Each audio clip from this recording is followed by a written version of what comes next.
for people in person, it's there's also a tour on Thursday of some of the local eVTOL stations.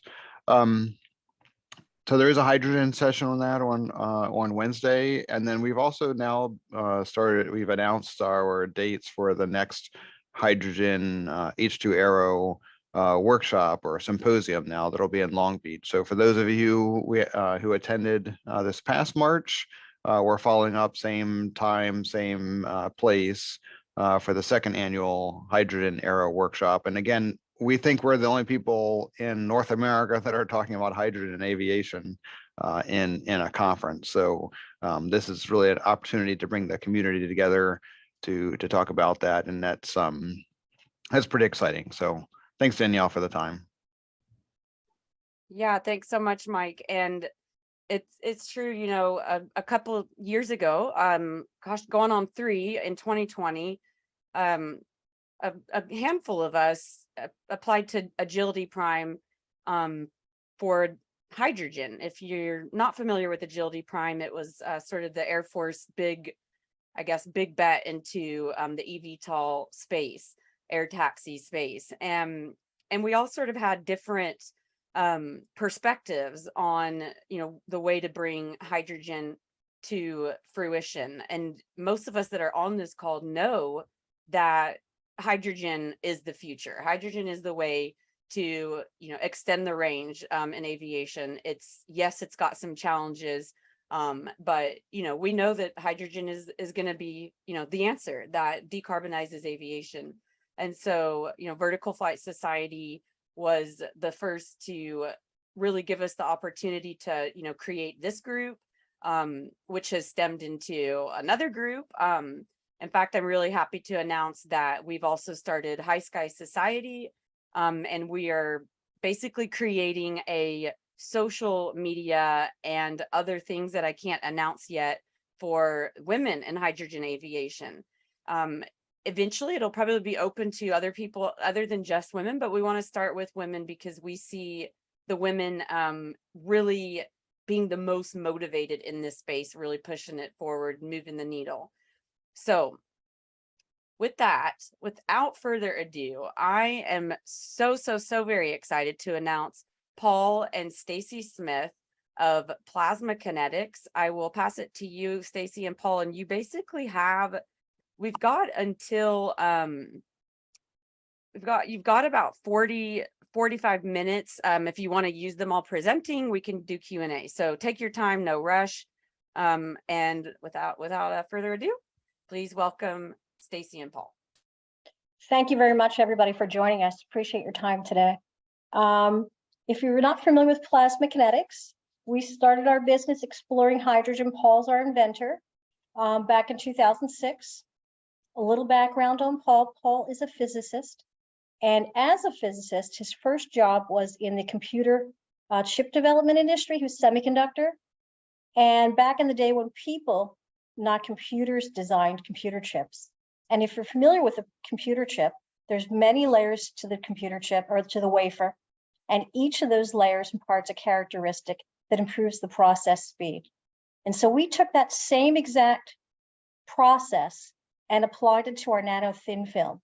So if you're familiar at all with our technology, we actually have a thin film that captures and stores hydrogen in a solid.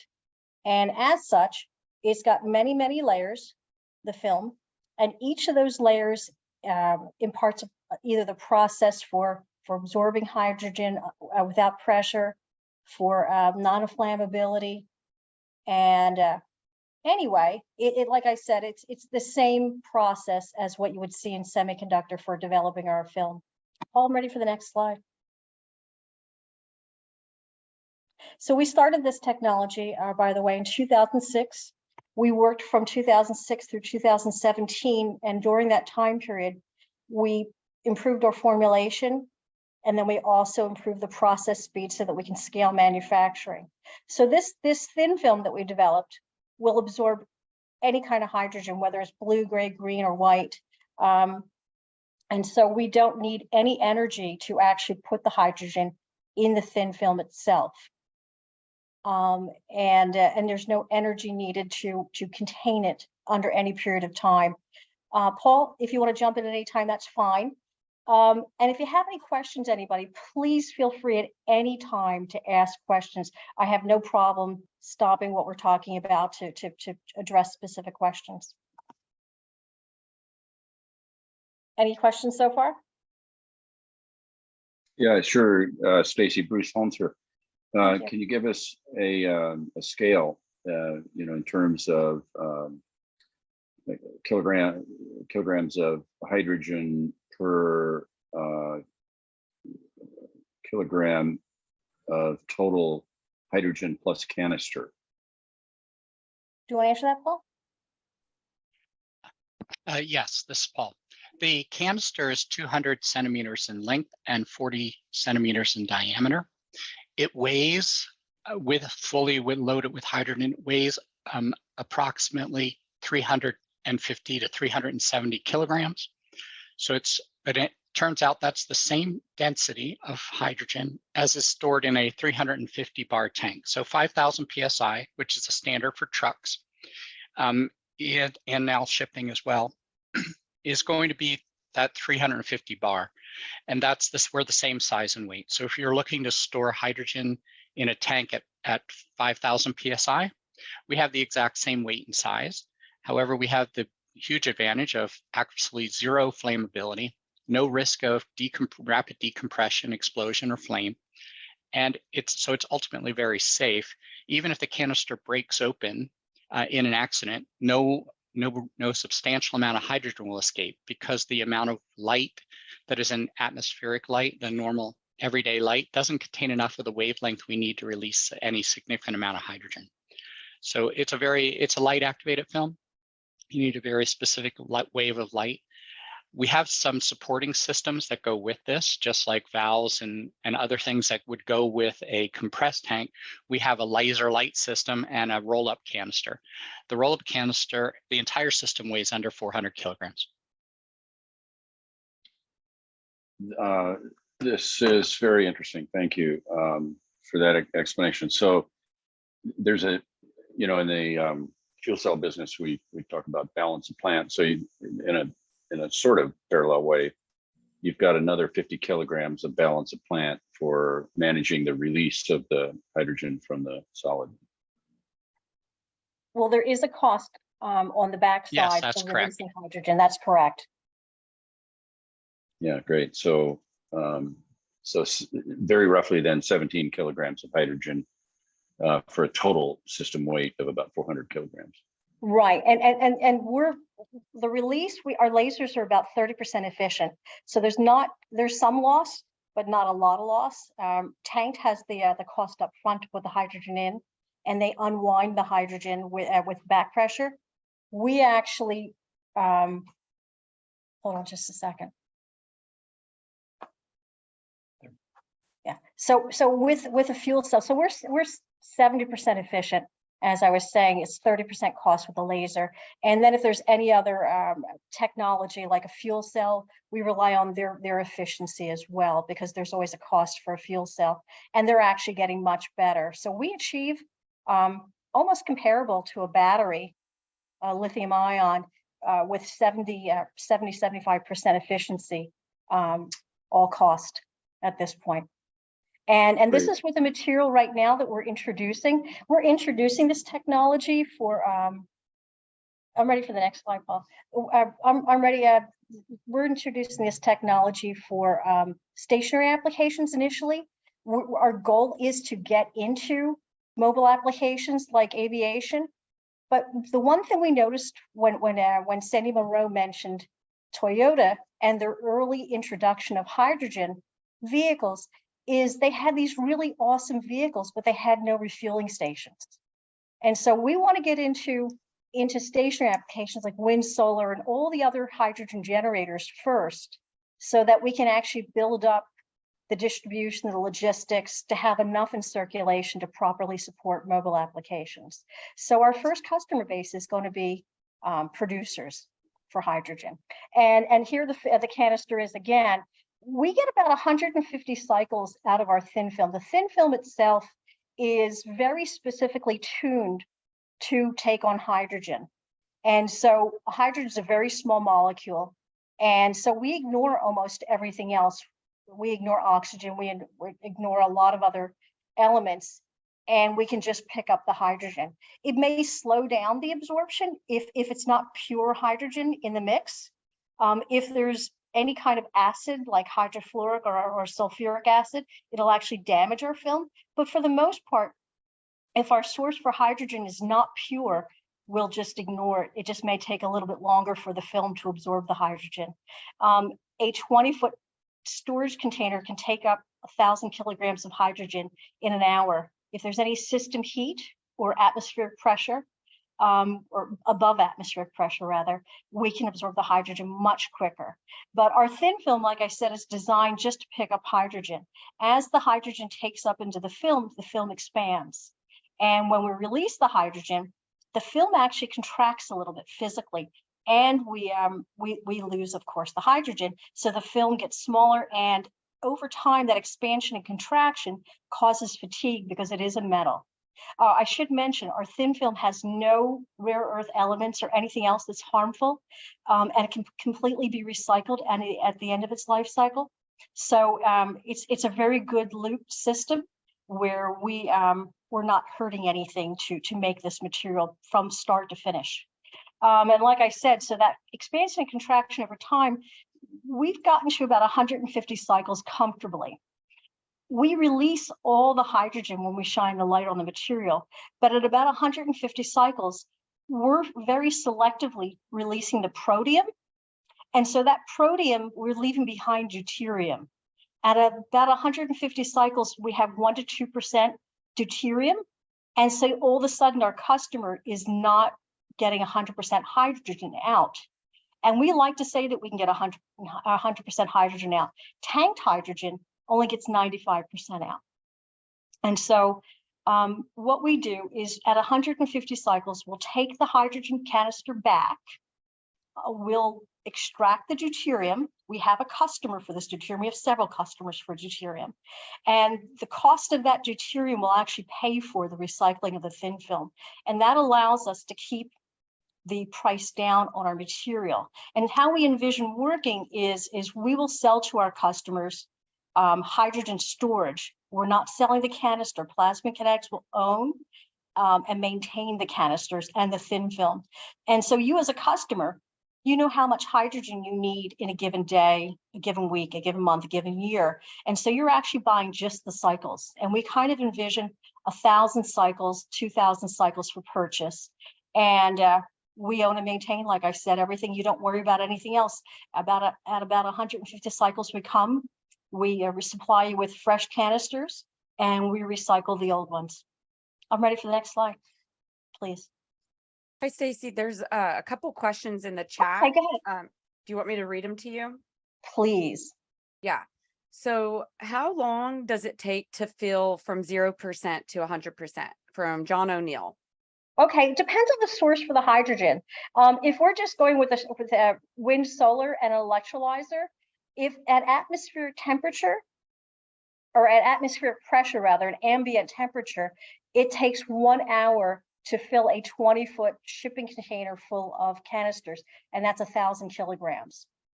So it takes 1 hour. If we were to have any kind of like reformation, where there's some residual heat in the system, we can take as little as 8 to 10 minutes to fill up 1,000 kilograms of hydrogen in a 20-foot shipping container. Great. And you might get to this later in the slide, but when will this be commercially available? Well, as I was saying earlier, we actually developed this from 2006 to 2017. And at the time we were seeking customers, everything was lithium ion and tanked. There was zero interest. You're welcome, by the way. There was zero interest for our system. And so we closed up our facility. So we do not expect to be delivering production prototypes. And that's our first goal. Is we have some beta testers already lined up. And we expect to be delivering in late 2023 and full production in 2024. Great. Thank you so much. Okay, thank you. Yeah. Hi, Stacey. Tom Friend, I think, also has a question for you. Tom, if you can unmute yourself. Yeah, I just like to know how to envision this being used, say, in an aircraft. Are you essentially taking these canisters and replacing them on the aircraft itself? And so essentially, on, let's say, on an airport, you may have essentially stored a series of canisters, and you simply just take one canister out and pop in a new one. Is that basically it? Yes, that's how we envision this, as a quick swap. What we would Okay. do is on this page right now, you'll see that there's the larger canister. That's where the thin film is. The smaller one that's paired up with it is the laser canister. That's where the light shines on the material. Yeah, I And understand. I understand that part of it. Yeah. Yeah, Mhm, the okay. laser canister would actually stay fixed with whatever application you have. That would not come out. And Okay. so that would be paired with your airplane. We are in discussion with quite a few groups for aviation. And so we're really excited about that. We think we're a good fit for aviation from the standpoint of very little infrastructure. And Paul and I are both pilots. And the number one thing I was taught when learning to fly is never land when there is a fuel truck on the tarmac. and that was 1, 2, and 3 rule. So anyway, the safe thing about our system is we don't need to store it underground. We don't need any kind of risk mitigation equipment. And these could be stored right there, like I said, where a truck just drops off however many that that particular airport needs to do business. So it's really an easy infrastructure. Okay, thank you. Thank you. And as I was saying, what happens with our thin film is the canister with the laser stays fixed to the application, in this instance, an airplane, and we swap out the larger canister, and we expect that to take under 5 minutes. And how this system works is we can actually very specifically control the rate of release so that there's no waste. And so whatever your demand is for your vehicle, for your airplane, we can tune directly to that. So it's incredibly efficient.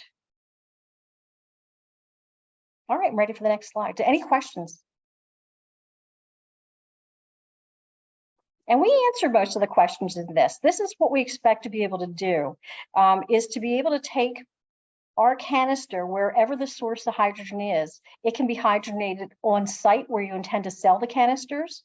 It can be remotely refueled, and it can be refueled in this 20-foot shipping container. So all these canisters that you see sitting there in front of it can actually be inside the shipping container, can be rehydrogenated in the container, and then that shipping container can be put on a truck, on a ship, or even an airplane for a cargo plane, and shipped around without any risk of flammability or explosion. So we're an easy, yeah, okay, so would it be possible to make canister about half? Yes, we can make these canisters any size we want to. And as I mentioned early on in the conversation, we're starting out initially for stationary applications like wind, solar. So they're looking for a certain size. And this just happened to be one that was pretty good for their stationary applications, but we can actually go down to the size of small medical devices. In fact, Apple has made a patent that has their laptop plus our battery system. So yeah, we can go to any size, so that would be no problem. And as I was saying, so these can be ported directly from this shipping container. We can also, from the same shipping container with the canisters in there, remove the hydrogen back to the grid.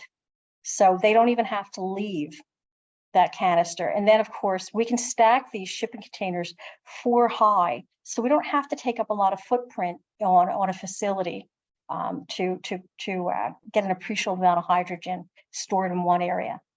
Any questions? All right, I'm ready for the next slide. Unless there's something else you wanted to point out, Paul.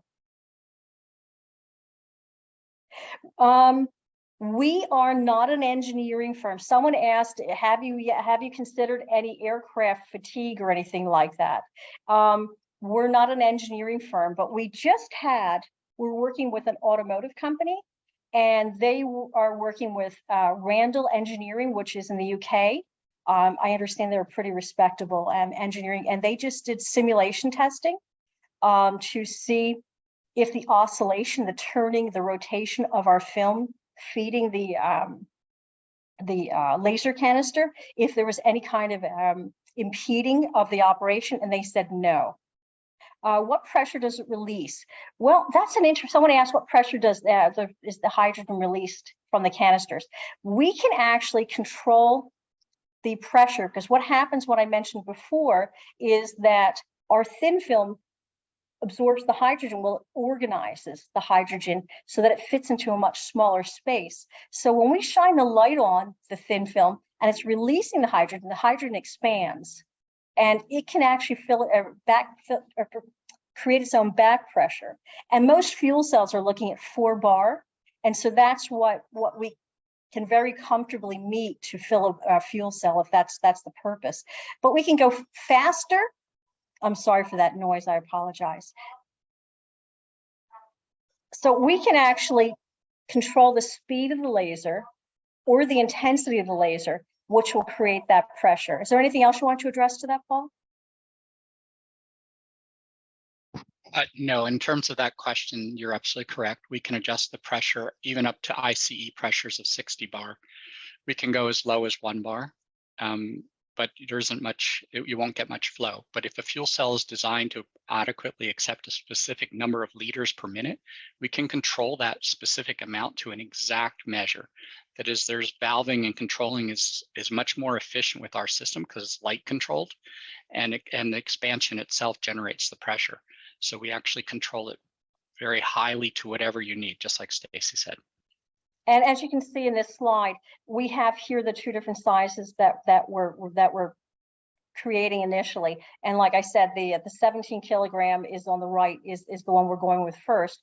But we do anticipate applications that will use a smaller size and even smaller still.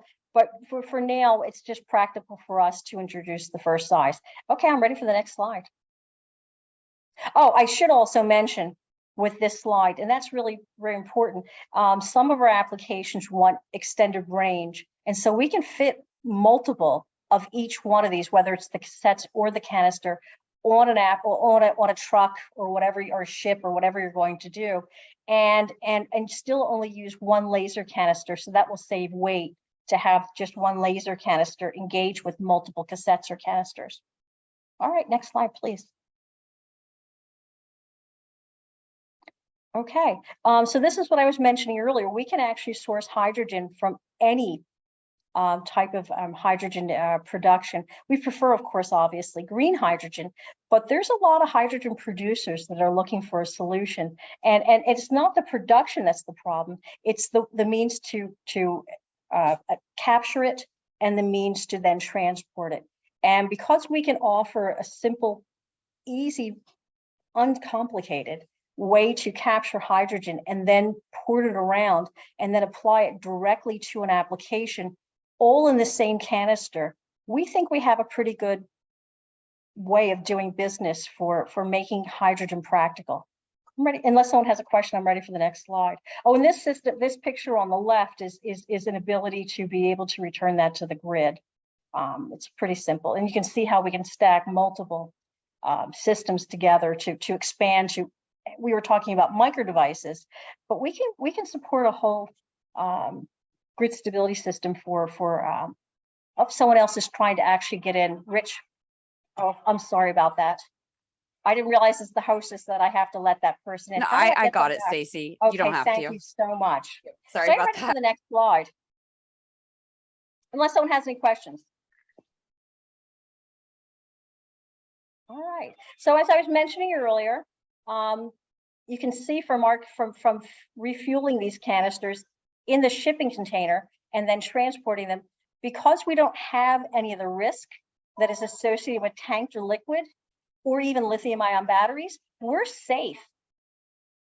We're safe to be on any type of transportation. So whether it's a large shipping container or trucks or in the air, anywhere you go, we can actually move this around very quickly. And I think the thing that really is important, and I don't usually like reading slides because I know you guys can all read, is this one right here where it says tube trailers transport hydrogen at 180 to 250 bar, which to me, I'm not really crazy about transporting stuff at pressure. And they have a max capacity of 280 kilograms due to the heavy weight of those tubes. And we can move around PK's shipping container, a 20-foot shipping container with 1,000 kilograms and no risk mitigation, no concerns for fire. And as Paul said earlier, if there was a catastrophic accident of any kind and our canisters broke open, there's not enough of the wavelength of light that's required to release hydrogen from our thin film for there to be any kind of crazy rush of hydrogen coming out. It pretty much would stay contained. It would oxidize, the thin film, and even then we could recycle it. But for the most part, we don't pose any risk at all. And I'm ready for the next slide. I apologize. I put this on Paul's computer earlier. Thank you. Oh, so here's the funny thing is originally when we started this technology, this was back in, like I said, 2006, and we'd heard every single president of the United States say, we're going to be energy independent, and then do nothing to resolve it once they won their campaign. And so we said, we're going to solve this ourselves. And as I said, Paul's got a PhD, he's a physicist, so he's a very bright guy. And we knew we were going to do this for vehicles. And the vehicle market already has a standard, and that's for tanked hydrogen, but we're going to push that someday. But we wanted to understand when we reintroduced it, who our customers are. And that was when we found out that stationary for grid stability, they have hydrogen production, but turning it back to the grid doesn't get them very much of a good return on their investment. And so they're looking for places to put it, like aviation. They're looking for these customers. They want to become the future gas stations, or at least the supplier, the production for hydrogen. And so we let our customers, when we started reintroducing this technology in 2021, we wanted them to what about that? If someone asked, what does the canister safety if it's in a fire? It smolders. We actually took a MAP torch. We brought it home because we didn't want to do it in our facility, and we put it in the backyard. We have a fairly decent sized yard at the time, and we took a MAP torch to it, and it just glowed and smoldered a little bit around the edges, but it never caught. So there's a UL rating for that, correct, Paul?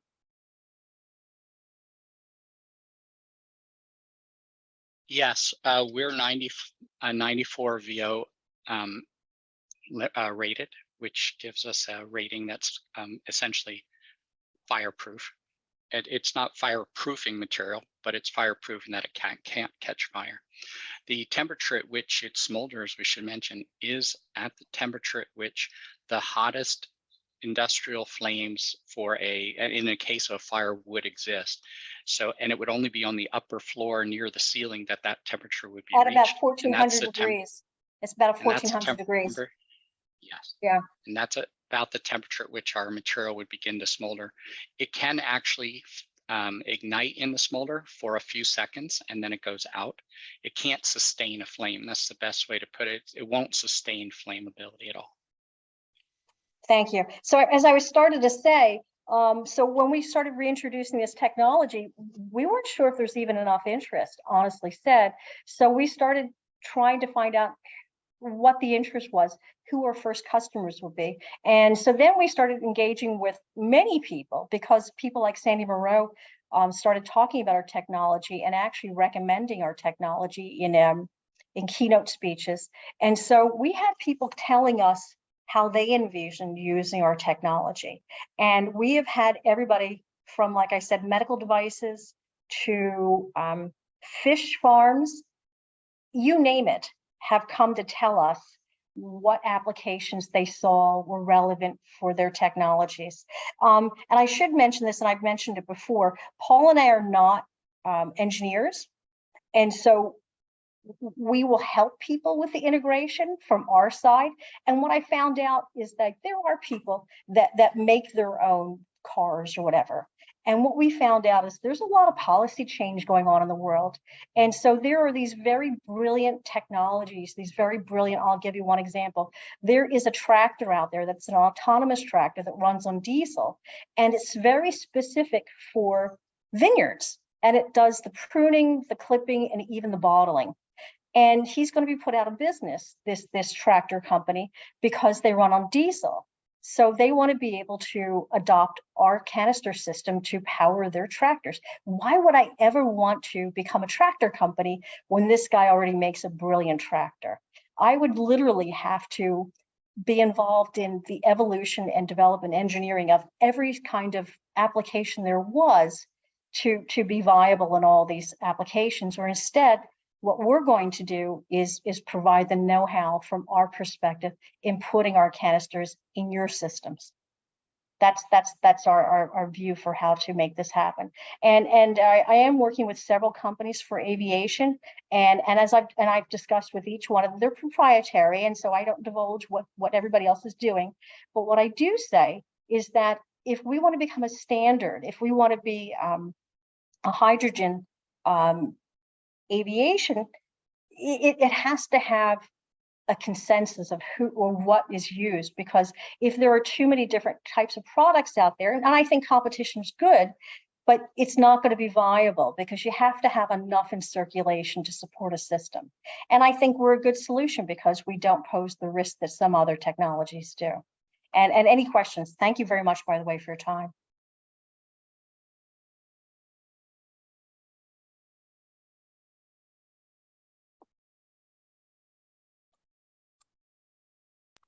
Well, thank you so much, Stacey. So- That was remarkable, fascinating, and I really got a kick out of you and Paul doing the fire test at home. Very entrepreneurial of you. Well, we did have a landlord, and we didn't want to disrespect that. I'm just glad it was safe.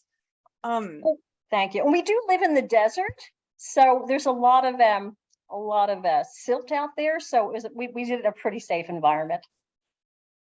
Yeah, this is just so interesting because since 2006, you all really were ahead of your time. At what point did you start looking at aviation? And by the way, anybody feel free, because we have a lot of time left. So if anybody wants to jump in and chat, feel free to jump in at any point. There are At what point did you start looking at aviation? There are a couple questions out there. Well, believe it or not, Danielle was one of the first people to approach us for aviation. Yeah, yay! You I try to were be one ahead of of the the first game. people. But we, as I said, it's been our customer base who's been driving and telling us where the need is. So Tom, you have a question, then Bruce. Perhaps Tom, you go first, and then Bruce, if you don't mind. Yeah, just a quick question, basically. So we understand there is absolutely no need whatsoever to monitor the canisters, say for aging or deterioration in the material over time. It does deteriorate at 150 cycles. We actually intend to how we gauge our material is we know how much each canister should weigh once it's hydrogenated, and we also know what it should weigh when the hydrogen is released. And as we start to lose efficiency at about 1% less than 99, obviously efficient, that's when we pull them, because that's when we know there's some protium in there, and there's a little crepitation in the material. So you as I a should customer, mention this. The way we monitor it is it's cloud-based system on each canister that manages. It tells us essentially where the canister is and how many cycles it's been through. So the In addition, so there's nothing attached to the canister itself to do any monitoring. well, there is the RFID system is attached, and that attachment is. But it's basically a counter. Is that a cycle counter, correct? That's correct. But it And also when the material's recharged, the recharging system monitors the acceptance of the hydrogen, and that's where it's weighed. So the system has a weight balancing system in it when it's loading the hydrogen that will tell us it took how much hydrogen it took, because what doesn't get absorbed is released back into the system for sending on to the next canister. So if that canister should fail to accept 17 full kilograms of hydrogen, it gets pulled. Even if it hasn't reached 150 cycles, it would get pulled. And if you're familiar with propane tanks, how you can buy one at the local Home Depot, whatever you buy a barbecue grill, the tank is empty. You take that, there are Blue Rhino places where you can drop the tank off and pick one up. That's how our system works. You simply drop off and pick up. When they're recharged, the recharging company is responsible for ensuring the safety of that canister, and that will be our responsibility. Okay, thank you very much. And someone did ask about the 150 cycles. How we are selling our system is we're selling the number of cycles you purchase. So if you purchase 1,000 cycles, if you have a particular need that you know in a given year as a trucking company or aviation, where you know how many flights you're going to have and what the demand rate is on your system, you purchase a number of cycles. And so we will supply you the proper number of canisters to meet your demand, and then we add 150 cycles will come along and just replace your older canisters with newer ones. So you're purchasing 1,000 cycles or 2,000 cycles, and we maintain those 150 cycles every so often and replace them. So you don't worry about the 150 cycles. And I should mention, a cycle is the hydrogen in and the hydrogen out. And how we estimate our pricing to go, because we haven't mentioned that, is you're purchasing the ability to capture and store hydrogen and then release it. And in a 17 kilogram canister, it's 89 cents per kilogram of storage. That's how we see our system. And I know the DOE has put out a referendum for $1 a kilogram. We're already at 89 cents a kilogram for storage. Super. Let me ask you a question, as Bruce Holmes. Thank you. If you can answer it, fine. If it's a separate conversation, fine as well. Can you say a little bit about your capitalization currently and in the future? Well, as it's a fine, awkward position to be in, because we had two facilities. Our very first facility was a very dirty facility and we were by ourselves. Our second facility, we had some investment, and we had a clean room, scanning electron microscope. We had, we bought almost all of our equipment used, except for the things that were really important, from Motorola and other companies for developing our thin film. And so at that point, when we couldn't commercialize, we broke everything down, including our prototypes and benchtop prototypes too. And all the equipment was sold because, one, we were under restriction and we couldn't divulge what we were doing. And two, we didn't want anybody to know what we'd done. And so now, trying to capitalize, get an investment, you then have to tell people, yeah, we have this really great system, but we can't show you. And so and that makes it much harder. And we actually did have investment, but we were contacted by the Undersecretary of Defense, and they asked us very specifically, because they like our technology, they asked us if we would remain a majority US company. They want to trot this out as an American success. They said that America has not been seen as a great innovator in a very long time. At least for 10 years, they said, they haven't trotted out anything really game-changing, and they see this as such, and they want to become a customer for stationary applications, because they want to develop their own system for sourcing and independently powering their own bases, so that they're not compromised anymore like they were in California and Texas a couple of years ago when they lost power that winter. So they put a few restrictions on us, so we had to find a new investor. The only thing I can say about validation of our technology is the national laboratories, Lawrence Livermore, Sandy, and all them got together and took a look at our 2012 patents and recreated our capture and then release with a laser. And they touted that as a success, and they actually posted that publicly. There's an entire report out there with our claims for being able to release hydrogen with a laser light. And so they thought that was successful. So we think that's a very good validation. We are talking to a couple of companies for investment right now, but until we are actually invested in, we're not funded. So that's where we are right now. So question, do you have a pitch deck that yes, we do. Share? Yes, we do. And we had in our pitch deck and in our business plan, we had we have 4 different plans, depending on whether we purchase the site and run 4 production lines, or we lease a space and run 2 production lines. Obviously, you're asking for 2 different funding opportunities, but we're kind of leaning towards leasing right now. And I would never say lease because of the tenant improvements you have to put into a space, but we found a space with all of the tenant improvements already in it, and that's rare. The only thing we have to do is put the clean room in. And so it's much quicker to get to beta production. I'd be very interested in, however, it would happen to receiving a copy of your pitch deck and having a follow-on conversation. And I can't see who you are on here because there's a few attendees. I apologize. Yeah, Bruce Holmes with okay, Bruce, I see that. Thank you. With Cerberus Capital Management. Okay, thank you very much, Bruce. I will make sure that I send you our pitch deck. I appreciate that. Any other questions? Stacey, Rich Holloman has a question. Rich, would you like to unmute yourself? Thank you, Rishi. Yeah, good morning. Wondering what would it take to get to a point of our essentially quote unquote home-based production?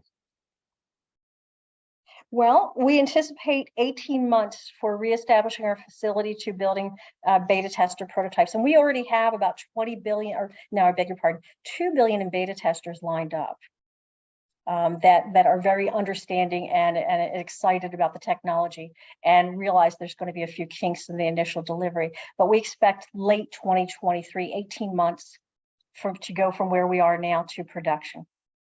Do you want to add anything to that, Paul? I'll add that it's not a laboratory experience. We know how to do it. We need to build the facility. But what we are facing, unfortunately, as many are, who have semiconductor related technologies, we're facing supply chain issues. So we're going through the effort of lining up all of our equipment providers and realizing that we do have substantial lead times, and that's why the 18 months.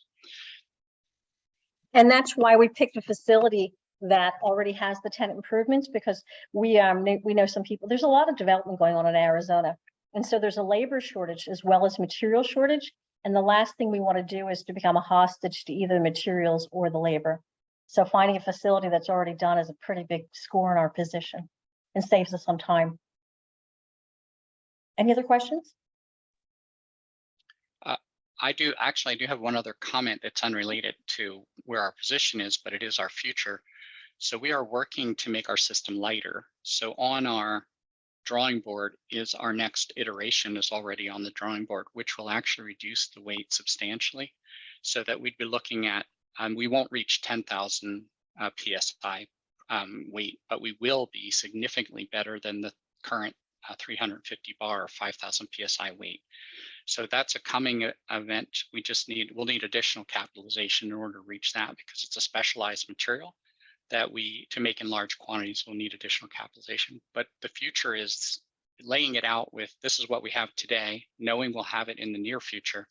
And that long term, we don't envision your systems will change at all, but your weight will be lighter, is advantageous for aviation.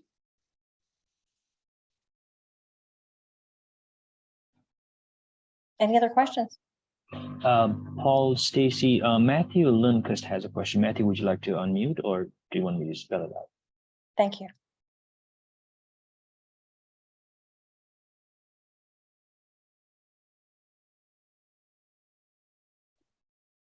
So Matthew asks, let's say you want 50 kilograms of hydrogen in one canister. Is there a linear relation between system total weight and hydrogen weight available? That is total weight of around 1,200 kilograms.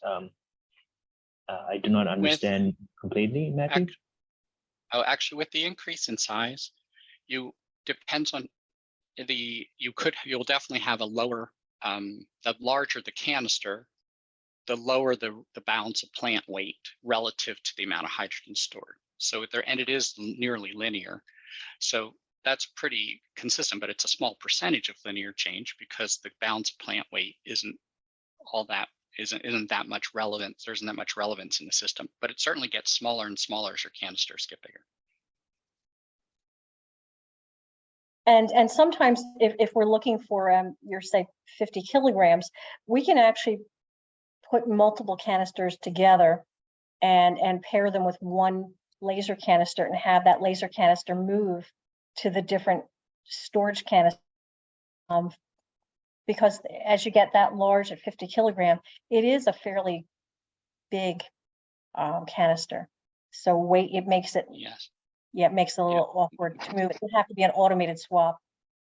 One of our advantages for aircraft is that we can help with weight and balance by moving the weight to any location and in multiple locations. It's sort of like if you were envision batteries can be broken up into different battery packs and spaced around. We can do the same with our system. And the laser system actually is movable. So that means it can move linearly, or it can move in all 3 dimensions to reach the next canister. You don't have to move the heavy canisters. The lightweight roll-up system moves very easily.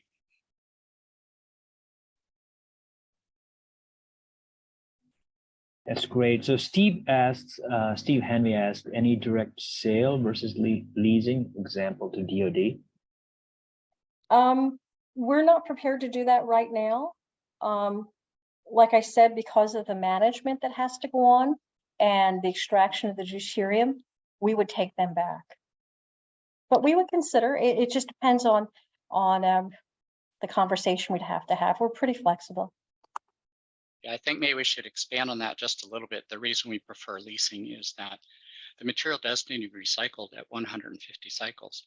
However, we make the recycling is of 0 cost to us because we have some of the largest nuclear facilities in the world have already gotten in line to purchase our deuterium. So we will be selling the deuterium and at a very good price, and the price covers all of our recycling costs, which means that to the consumer of our product, when you're buying the cycles, when it's getting close to the time to recycle it, you have 0 cost. We just bring you brand new canisters and here you go. And we just take the old ones away and bring in new. It's invisible to you, and it makes sense to say, well, gee, why did I get that transportation for free? It was delivered to me for free, picked up for free, and I got new. Well, the reason for that, and the reason we can economically do that, is in the recovery process of recycling the material, we recover enough deuterium to make it worthwhile. Now we actually watched those convoys with the diesel that were in Afghanistan, and it just broke our hearts to see that they were targeted. Because we thought we were a good solution for being able to port around energy or even generate it remotely on site wherever you are and not have to worry about having your convoy targeted and have any kind of injury. So we were very excited about our technology for military applications. And we actually have some militaries that engaged with us for putting our technology in their vehicles. So we have a lot of interest from military. Any other questions?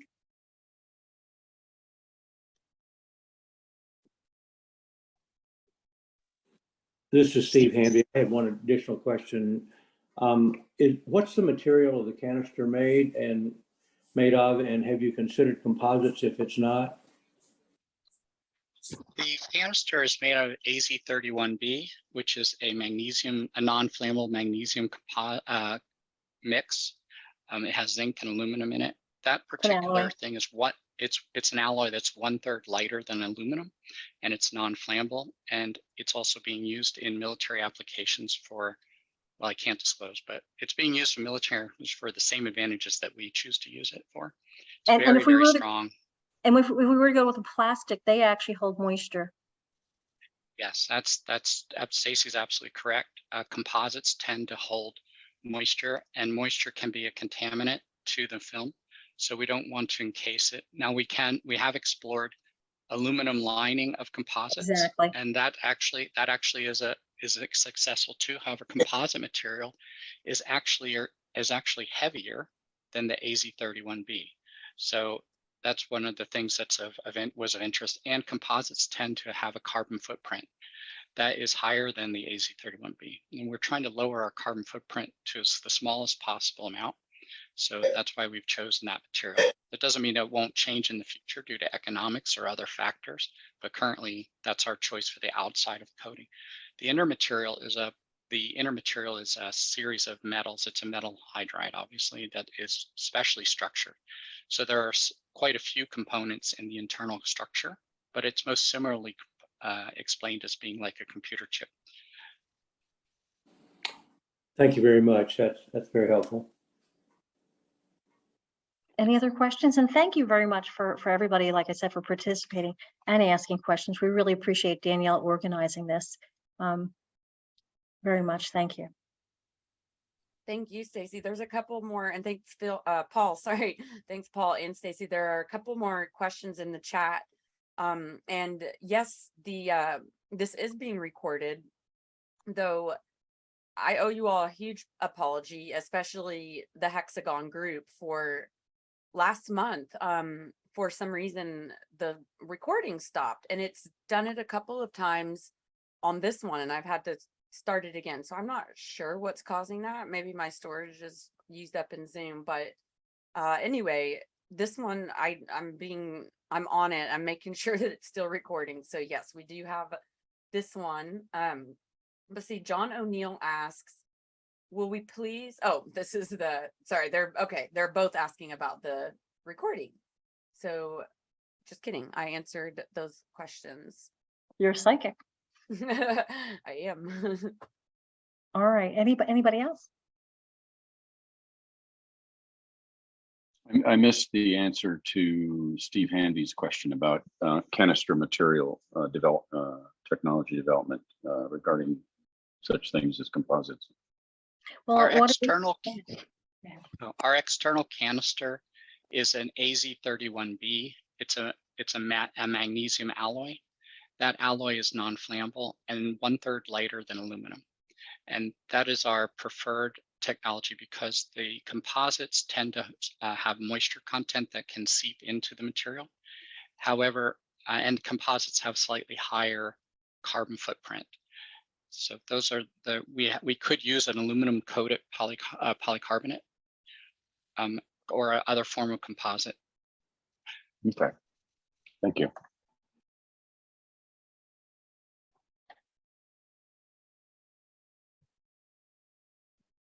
So potentially we could end early and give everybody a half hour of their day back.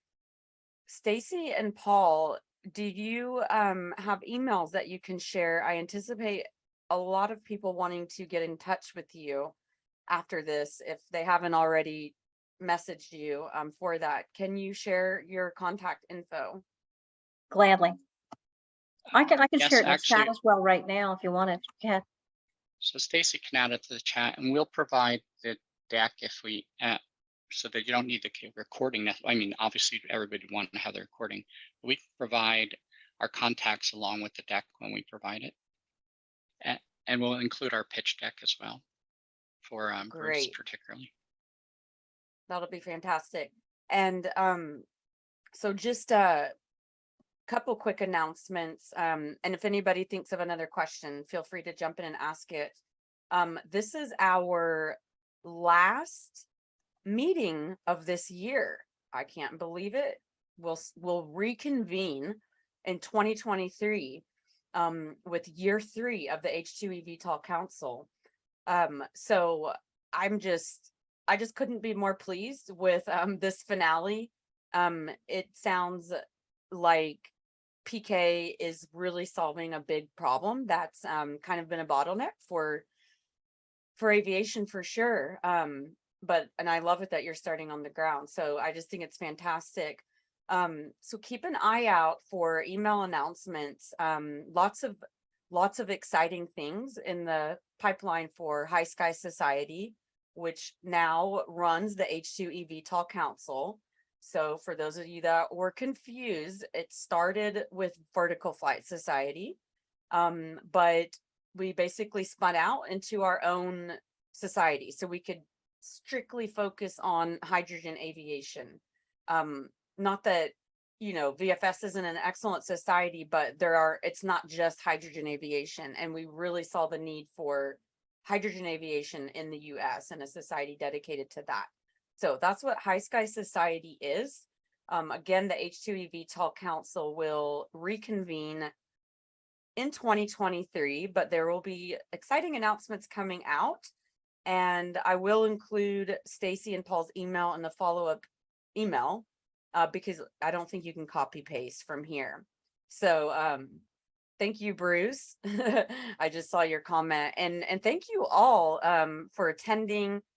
And again, thank you to Hexagon for last month. And I'm so sincerely sorry for not having that recording. We'll have to have you again in 2023. And thanks again for Plasma Kinetics. And I cannot believe I'm going to say this, but I just want to wish everybody a happy new year. It's only September, but it's going to fly by, and keep an eye out on exciting things in the email. Well, Thanks so much, everybody. One thing though, Miss Mary just joined us. I just wanted to know, did you have any questions about our technology? Thank you for joining us, by the way. I'm gonna say no. All right. Well, thank you everybody very much for your time today. And of course, email me with any questions you guys have. Look forward to it. Thanks so much, everybody. Have a good day. Take care. Thank you, everyone. Thank you, Take care. Danielle. Bye. Take care. Thank you, Stacey. Thank you, Paul. Great job.